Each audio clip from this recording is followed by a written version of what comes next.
the energy is just people just not feeling Aljo, bro. I think that's the energy right now. Bro, I don't know what it is though. What like let's break it what it is, man. Because usually the psyche of the MMA fan is very simple. We hate you for a bit, but if you put on a great performance, we praise you for it. Wasn't his performance not dominant enough? That's what it is. That's what it be? I wouldn't say it was dominant. It wasn't. It was a toss. Maybe that's what it is. Maybe he hasn't been dominant as a champ. You know what? That's a good. Maybe that's what it is. Yeah, that's it. And then you know what it is too. You ever heard the term like first impressions of everything? Yeah, the infamous acting job when he took that knee. Yeah, the whole thing. I feel like that's kind of sticking. But I think with a dominant performance, that will wash that away. I think it'll flip. I think it take one. It's what you've done for me lately. You're absolutely right. So let's talk what we have done lately before we talk what we could do next. Let's talk what we've done lately. Right. How you feel about the fight, bro?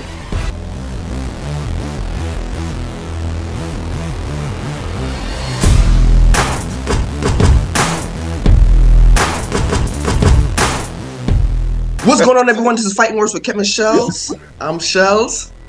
Kev, 8 Count Sports, man. What's going on, bro? What's going on? It's been a little minute, man. A lot of moving and shit. What's going on, man? A lot been going on. But most recently, most of what's been going on is what? UFC 288. Live from Jersey, Brick City. New Jersey. Brick City. New Jersey. Those probably didn't see Redman in the crowd, bro. Man, I thought that'd been lit. Yeah, you're right. That'd been crazy. Celebs coming from there, man. I mean, but they don't treat the hometown folks too good, man. What's going on, man? Aljo. You're right. Booing the home dude. I never seen this before. You boo the home dude. Well, technically it's Jersey. I mean, Aljo from New York, right? Really, but come on, bro. If Redman and Joe Budden could claim they're New York rappers, then the dude from LI could say he's the hometown dude. We got the New York Jets and the New York Giants with stadiums in Jersey. Jersey, Connecticut, and New York are all a part of what's called the Tri-State area, or the New York City metropolitan area. Come on, it was wrong. Yeah. Come on, Jersey. It goes to show you, this is the story of the career of this is so far of the title reign of Aljo has just been it's kind of interesting, right? Quick thing, let me just can we now agree that Aljo's the most disrespected champ in UFC history, bro? I used to say it was Alex. I used to say it was Alexander Volkanovski. He's not disrespected. I used to say that. But Aljo, man, like at this point, it's getting ridiculous. It is. You know what's crazy, bro? And I was going to segue into this. I remember a few months ago, before Izzy fought Pereira, you didn't have Izzy on your top 5, and you went with Aljo. You named 5 people. I thought you were crazy. Back then, you named Aljo, and I scoffed and laughed at it. As of right now, bro, I got Aljo number 5, and I don't have Izzy. I got him ahead of Izzy. Because I'm impressed. I'm surprised it took you this long. Number 1, Izzy, like I keep saying this, man. Like, my criteria is just different. We always go back to this. My criteria is just different. It's I don't think it's as clear cut as you say it is, but I'm on board. I'm on board with Aljo at number 5. I mean, at least I'm on board. So what's Izzy now on your list? You got a 6. Oh, you got a top 10. Your list go deep. My list stops at 5. I mean, no, I don't have a 5. It's just because those are the he's an honorable mention now, 5, bro. It's like, you know how you got a list and you got 6 people. Yeah, it's only supposed to be 5. Yeah. That's what it is. It's like he's honorable mention. Yeah, after this week, I was like, nah, I gotta put Aljo up there, bro. Yeah, I'm surprised. I'm like, that's 3 title defenses.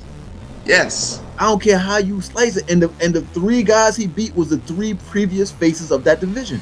But we spoke about this before, Kev. And we're gonna speak about the fight just now, but we're already here. We spoke about this before when we was going back and forth about how this win against Cejudo would finally legitimize his championship reign. You like, nah, we're just gonna say that it was just a watch him with Cejudo. But saying that, no respect for the dude. I don't feel like I don't feel like I've been hearing that much. I feel like I've seen a post. I don't feel like I've been hearing that, but I have been hearing. I just feel like the energy is just people just not feeling it. I think that's the energy right now. Bro, I don't know what it is though. Let's break it. What it is, man? Because usually the psyche of the MMA fan is very simple. We hate you for a bit, but if you put on a great performance, we praise you for it. Wasn't his performance not dominant enough? That's what it is. That's what it is. I wouldn't say it was dominant. It wasn't. It was a toss. Maybe that's what it is. Maybe he hasn't been dominant as a champ. You know what? That's a good. Maybe that's what it is. Yeah, that's it. And then you know what it is too. You ever heard the term like first impressions of everything? Yeah, the infamous acting job when he took that. Yeah, the whole thing. I feel like that's kind of sticking. But I think with a dominant performance, that will wash that away. I think it'll flip. I think it takes away. It's what you've done for me lately. You're absolutely right. So let's talk about what he have done lately before we talk about what he could do next. Let's talk about what he has done lately. Right. How you felt about the fight, bro? It was a good fight. The fight was so good, bro, that to be honest with you, I wasn't scoring. It was so good that I was caught up. The only round that I scored was the last. I think the first and the last. The first round stood out to me because it was so even, and Aljo got the takedown at the end, and he got his back too. Yeah. And then the last round stood out to me because I remember the fight was close, and I'm saying to myself, who wins this round? Not necessarily is going to win the fight, but I was like, damn, it'll be interesting to see. And Cejudo won the last round. Like I thought he clearly won the last round. There was a kick he went for. He slammed. He threw Aljo back on his back. There was several things in that last round that stood out, and I was like, I think Cejudo won the last round. I'm not saying he won the fight, but it just stood out. Okay, he won the last round. So that means they had. Cause I know some people had Aljo up 3-1 going into the last round too. So I just didn't score it, but the fight was that close. Like I was like, it's a close fight. But if you say Aljo won, cool, because he had great moments.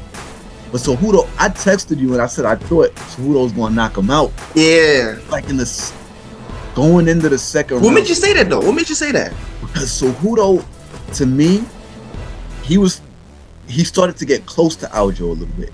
And he was throwing his right hand and just missed. He was throwing it, timing him, and just missing it. And I was feeling like Aljo going to slow down and he going to end up catching him. But it never happened. He never caught him with that shot. And Aljo was good on his feet too. He was able to control distance, I felt like.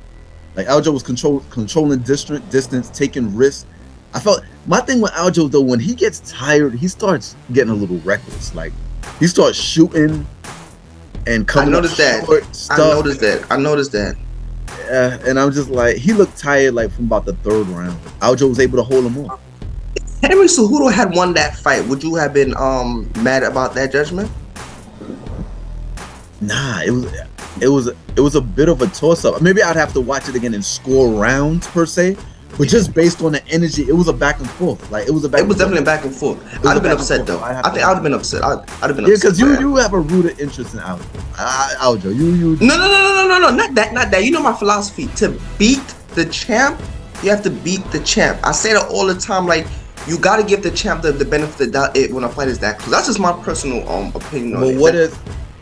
But let me ask you, what if the guy that he fought against wasn't, even though he wasn't necessarily the champ right now, he still had that kind of cachet? Like Cejudo may not have been the champ, but he might have been looked at as the A side. That's a good point because he never really lost the belt. He walked away from it. Like that reminds me of when Roy Jones fought Tarver the first time, and it was a close, disputed decision. And at the time, even though Tarver had the belts, the reason why he had the belts because Roy Jones vacated and won the heavyweight belt. So Roy Jones came back down in weight and they fought, and Jones got the close decision. And it always felt like he was the star, the A side. Yeah. But a lot of people felt like Tarver won the fight. You know what I'm saying? It was like, yeah, Tarver's the champ, but he's not the name per se. This is not necessarily that all the way, but no, but I get your point though. I get your point. No, that's a good question you raised. The A side would have been a toss-up. That's a good question you raised, and I still say you gotta give it to Aljo because at the end of the day, you chose to walk away from that belt. It's not Aljo's fault that you walked away from the belt. He just filled in where you left off. That was on you for walking away from it. So I feel that's why you still have to honor that. If it was that much of a toss-up, and come on, you in the dude's backyard. Let's be real. Let's come on. But yeah, but that when you know when you that didn't feel like it though. I think when you in really somebody's surely did backyard, not. the And it goes influence of back the to judges is based on the crowd's energy. I think. yeah, You know, and they it goes think back they to can't. You know, a bad decision, they might not be able to make it back to the parking lot to go home. That's home field. That's home yo. field. That wasn't the feeling in this fight. Yeah, that was, and again, it goes back to me feeling that Aljo's the most disrespected, underrated champion in at least right now. Yeah, he is. His results command that he should get more respect. The results, but I think his bro, performance. I do think his performance leaves a little to be desired a little bit. I don't, you expect your champions to be dominant. Like his run, if we're being honest, his run hasn't been that of a dominant champion. The Peter Yan fight was a pick'em. I mean, if you want to say, I think to most people that could have went either way. The second fight, even though I was impressed with his performance, the second fight definitely felt it should have went to Aljo. I definitely saw 3-2. That fight was razor close, dude. That fight was razor close. But I ain't gonna go there. Obviously, the whole mishap with the Dillashaw fight, and this fight was another close one. It's like he doesn't have, to me. He still needs a little. I think to get everybody off his back, he needs a dominant performance. Like something similar to the Sanhagen, or something where put a stamp on this reign. I feel like now that we're here, let's talk about it. We all know who the next fight is. Who the next fight is going to be. Yeah, that's going to be a doozy. It is going to be a doozy. But here's here's the significance to me.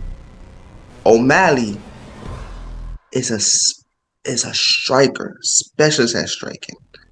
Probably the top 2 in the division. Just under Izzy. Top 2. No, in the division.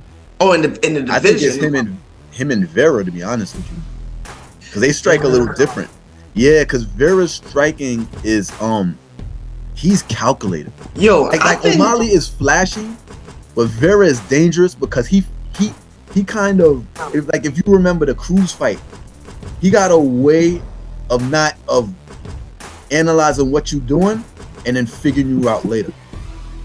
And that's, to me, what makes him dangerous. And he'll pick the right shot. Like he's dangerous. But also O'Malley is dangerous too. These are 2 of the best. Man, I was you know what? I'll give it to O'Malley. O'Malley's just more flashy, bro. I think his style is just flashy. I think he makes it look that flashy, but he's very calculated himself. I think he just makes it look flash, but he ain't just all flash. He just, no, not you all might flash. see flashes going in the octagon with him, but he's definitely not all flash. No, not all flash, but I mean, I think that stands out about his style as well. But I'm definitely dangerous. The best in the division, best striker. I would have him, for me personally, top 2 in the division in striker. Top 2, okay. Top 2. Probably 1. Yeah, I'll say 1, but I'm not mad at you saying he's top 2. Here's the beauty of this matchup, though. I think this is a worse matchup for O'Malley than it would have been for Henry Cejudo. It's a worse matchup for both of them. It's like, why you say that? Opposites attracting. But opposites attracting. But here's the thing with you notice in Henry Cejudo's stance, he has his head up. Yeah, it's weird. Yeah, it's very Someone like Sterling didn't really take advantage because Sterling's style, to me, Sterling's gonna keep. Huh? He's not a striker like that. He's not. I was gonna say Sterling's gonna keep hitting you with those shoots. He was shooting a lot against Cejudo at the time, and because Cejudo's just such a world class wrestler, he was able to negate much of that. But facts. With a striker like O'Malley, yeah. I think all Sterling has to do is keep shooting. And Sterling's known for that. He's gonna keep shooting. That's how I see doing it. And with Cejudo, O'Malley would at least had that chin in the air to try to aim for. That's what makes it a more difficult matchup for O'Malley than Cejudo. But why would you say that it would have been a better matchup for I didn't say to fight against O'Malley? No. I wasn't referring to Cejudo at all. I was referring to the O'Malley Aljo fight, I said it's the worst of both worlds for both of them. Why is it for Foreman? I think they're both. I think they're both each other's worst nightmare. I don't think. Yeah. For O'Malley is a great striker, but we saw what Aljo did to Sandhagen. Sandhagen is a pretty great striker as well. But is he on the level O'Malley showed flashes against Jan that a ground game, he does have good defense against a ground game. That was there, but Jan isn't Aljo. So I think he's gonna be. Can he get away from Aljo if Aljo gets on him? That's a different kind of fighting style than O'Malley is. And that's the thing. I don't see that happening. Now, on the flip side of that, where it's dangerous for Aljo has not seen a striker like this in quite some time. The last loss that Aljo has, he got froze, knocked out. The danger in O'Malley is that Aljo is one of his big advantages is that he's big for the division. He has a reach advantage and things like that. O'Malley is pretty freaking tall, so that reach is going out the window. So that he's crowding people. When he's fighting Dillashaw, he was crowding Dillashaw, crowding Jan, crowding them a little bit with his length. He's not gonna be able to really do that with O'Malley. That reach advantage is gonna be out the window. So with that reach advantage out the window, there's gonna be less room for mistakes. So this is a dangerous fight for both of them. So and what's O'Malley with them kicks. Like, it ain't just punching, it's them kicks. That's how he got knocked out. It was a kick that froze him. This is you have to maintain distance throughout the whole fight though. Neither of them. You don't think O'Malley could do that for at least 2 to 3 rounds at least? That's when Aljo get more active. His best rounds are his early rounds. We haven't seen O'Malley in T40 yet. Yeah, you're right. We can't even at least against a world class opponent. So we can't really call that with O'Malley. But this may not go there. So this is a. I mean, even if it goes to this, you're absolutely right. I would say that maybe because I will give Sterling the benefit of the doubt because he's champion, so he's a world class that O'Malley hasn't seen with this style, with that style. So it's something that O'Malley hasn't seen. At least we haven't seen him go up against that. So I'll give Aljo the edge in that department. Aljo's seen some great style. Peter Yan is a great striker. It's just that he doesn't have that size. Like this is just going. But here's his thing I was gonna say though. I give you that. I could see O'Malley maintain this for 3 rounds, and you're right.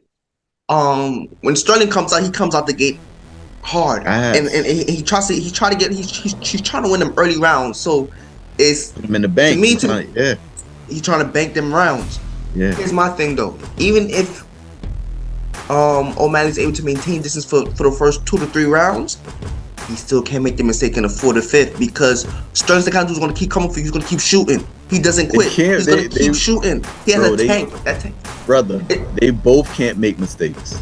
I think there's no room for error for either of them. Yo, Peter Yan Wade made one mistake and his whole eye was busted, bro. Kicked him. It was busted. Yo, this is a different kind of. I think, like I said, this is for both of them. They're going against, I think, each other's worst nightmare. For me, I would say this though.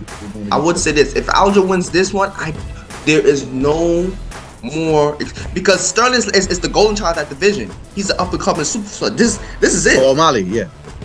Sorry, O'Malley. This is it. This is what all of that, strategic marketing that he's been doing for himself is leading up to this moment. This is it. Yeah. This is what we've all been waiting for the Sugar Show. Yeah. This is supposed to be the climax of the Sugar Show right now. Yeah. So that being said, I really think that if Sterling beats him, I don't want to hear no more excuses as to why he won or how he won and things of that nature. But it has to be dominant. You're right. It has to be dominant. If he beats him dominantly, if he kills the star of his division, yeah. He just needs one dominant. But this would be big. This is the one. This is the one with no excuses. You can move on. Well, let's talk about that. Thanks for segueing. I want to talk about that. After this, don't you think it's time for him to move up the division to give his friend Marab a chance at the title? Because they're going to end up fighting each other. That's I'm pretty sure that's what's going to happen. If he doesn't do that this time, they know he's going to have to use and this is going to be one of the few times where I endorse the interim championship strategy.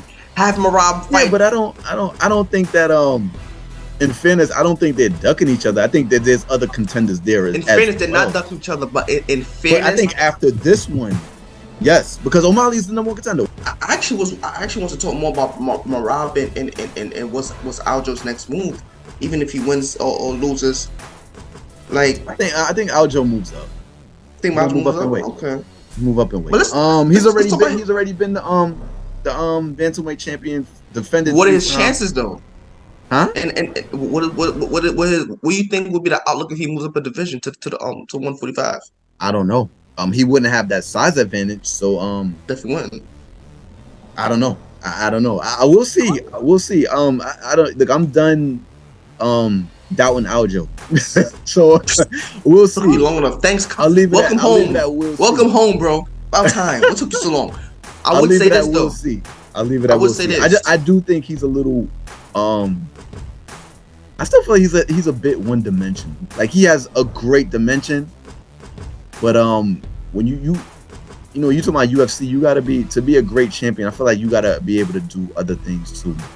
His striking's okay, and if he's going up a weight class, going against Volk, trying to backpack, that's man. I would say this though, and Volk is a dude. He could go 20 rounds. Like he, like Volk is no joke. Volk is no joke. I don't know how to. Like him against other dudes in the division, I guess maybe it could work, but against the top guy in the division, that's gonna be crazy. Like, yeah, that's if he moves up, that's who he's fighting right away. Yeah, you gotta get a champ that. I seen somebody try to backpack and submit Volk. I seen Volk from the verge of.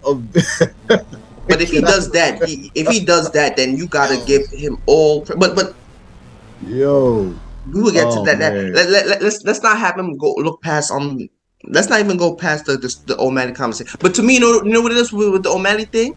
I think with a lose, he has to move up. So I think it's still safe for him. Yeah, because he won't have to fight his man. And he was already talking about moving up. In the meantime, though,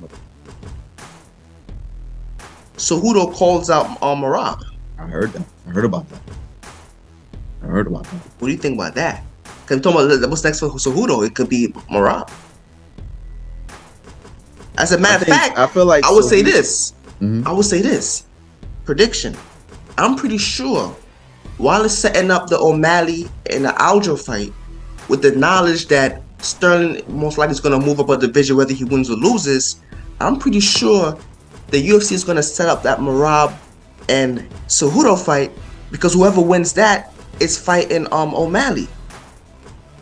Because this is what I feel. Even if let's say O'Malley loses, right? And let's say O'Malley loses the fight. Make the belt be vacant. Vacant belt. Yeah. And this is where the Cejudo Merab fight comes in. And then on the flip side of that, you could put O'Malley and Sandhagen. That'd be a goodie. What do you mean? Sandhagen just beat Vera. Sandhagen is in what scenario would you put O'Malley versus Sandhagen? If he loses against Aljo? Yeah. But you lose and you get a title shot? What the hell? You lose, you got to fight to get back. So that's like, there's your two. And they both could, whoever wins those 4 out of those 4, the two that win out of the 4, fight each other. Merab and Cejudo. On the flip side, O'Malley and Sandhagen. And you think unless you want to go tournaments? Is the UFC really done for tournament style? Unless you're just gonna give Sandhagen a slot after O'Malley lose, and they'll be the winner of Merab against Sandhagen, because Sandhagen right there. That's why I think it's gonna be more like that. Like yeah, it would be around those lines. It'll be around those lines. But Cejudo talking too much about retirement. 1 second he retired, 1 second he not. That's not a good look. I think he's in a place where he's not too sure where. Yep, and he about to walk back into the octagon against a young dude that's undefeated, looking pretty invincible. Maybe that's what he needs to. Maybe that's what he needs to. Not a title fight. So where's his motivation? This is not a title fight, bro. I think if he were to fight Merab, that's as close to, because Merab is the real #1 contender. I think if you fight Merab, you're singing to the world that this. Merab gonna wash him up. First of all, you keep talking about retirement, and second of all, this is not a title fight. So he'll be in there, and it'll be it's not the title fight. He's lacking motivation. Cejudo. He talking about he got to pay people, all about this money, all this money in training camp, so that they can knock him up to get himself up. I don't really know his motivations for fighting, but fighting a number one contender, taking a fight where it's not a championship fight, I get a feeling that talking about retirement all the time.